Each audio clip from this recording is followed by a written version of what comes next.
Я почему с Казахстана уехал? Включаю радио на казахском языке, включаю телевизор на казахском языке. Тогда не было пульт, чтобы 40 программ. Одна.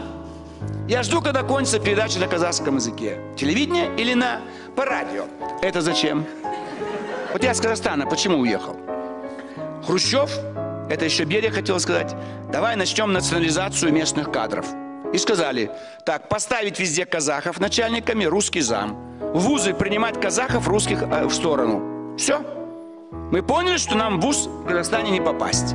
Начальником никогда не стать. Это советская власть сделала. Зачем это сделали? Вы два языка с детства вынуждены были изучить.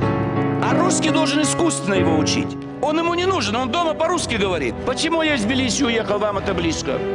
Невозможно жить. Вот они грузины, а вы все остальные люди второго сорта. Я почему приехал в Москву? Потому что мне сказали, что я не поступлю там, я не казах. Я почему из Грузии уехал? Перспективы нету, я не грузин. Вот в чем проблема. Если у нас было бы единое культурное пространство, мы бы сидели все дома. Проверьте всех, кто мигрирует. Вы увидите, как-то так или иначе связано с национальным вопросом. Просто так человек не взял чемодан и поехал. Обязательно национальный вопрос имеет место быть. Поэтому здесь мы не должны закрывать глаза. Как глава государства, имея самый высокий авторитет, я скажу, что я всех буду жестко наказывать за любой межэтнический конфликт.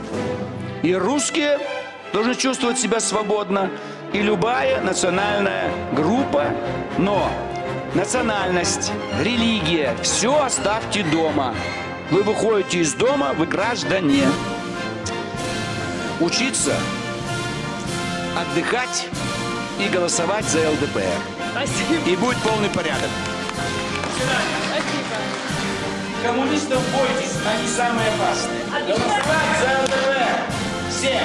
И будет счастливая жизнь, не будет никаких проблем. Будет жить лучше.